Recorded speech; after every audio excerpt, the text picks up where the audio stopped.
ప్రభు పేరట మీ అందరికీ శుభాభివందనములు. ఈరోజు మన అనుదిన వాక్య ధ్యానమైన ఎడారిలో సెలయేర్లలోని వాక్యము. నేను ఇది చేయగలనని మీరు నమ్ముచున్నారా?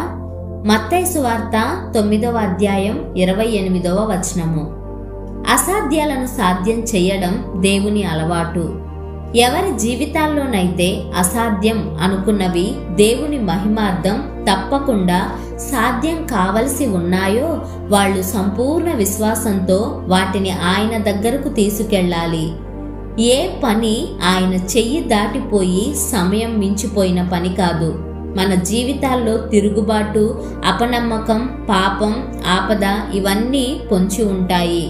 మన విచారకరమైన నిజాలను పూర్తి విధేయతతో, నమ్మకంతో ఆయన ఎదుటకి తీసుకువస్తే ఇది చెయ్యి దాటిపోయిందని ఆయనెప్పుడూ అనడు. క్రీస్తు మతం గురించి ఒక మాట ఉంది, ఇది నిజం కూడా.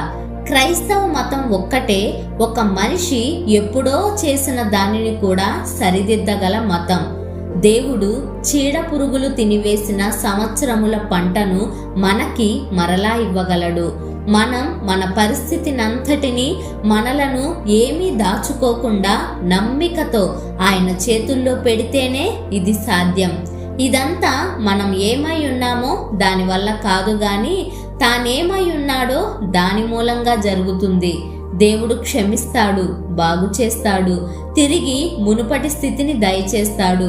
ఆయన కృపకి మూలమైన దేవుడు. ఆయన మీద నమ్మకముంచి స్తుతించుదాం.